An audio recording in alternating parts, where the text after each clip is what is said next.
Tangis Nenek Mardasi, korban banjir di Bekasi dapat bantuan renovasi rumah dari Prabowo. Nenek Mardasi, warga Kampung Tambun Impres, Desa Buni Bakti, Kecamatan Babelan, Kabupaten Bekasi, Jawa Barat tidak bisa menutupi rasa bahagianya saat melihat sejumlah pemuda mengangkut bahan material ke halaman rumahnya. Sambil berdiri di depan rumahnya yang tergenang air banjir setinggi 30 cm, Mardasi tampak memperhatikan satu persatu bahan material seperti baja ringan, paralon hingga atap asbes diangkut sejumlah pemuda ke rumahnya. Mardasi merupakan satu warga terdampak banjir di Kampung Tambun Impres yang mendapat bantuan langsung dari Presiden Prabowo Subianto melalui Seskap Letkol Teddy Indrawijaya.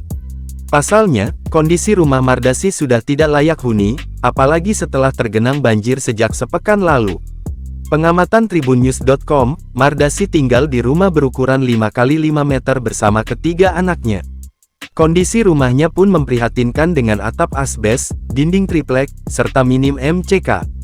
Kondisi rumah Mardasi yang terbilang berada di tanah rendah ini, menyebabkan banjir masih menggenangi seluruh rumahnya.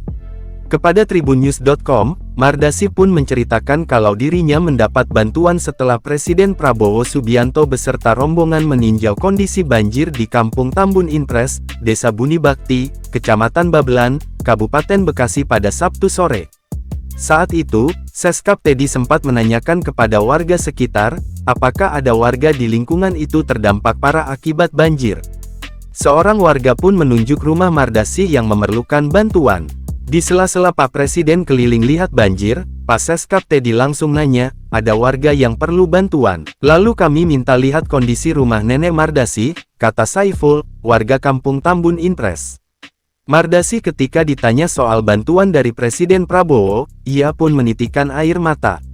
Sambil membasuh air mata dengan kain berwarna merah, dia mengaku bersyukur mendapat bantuan.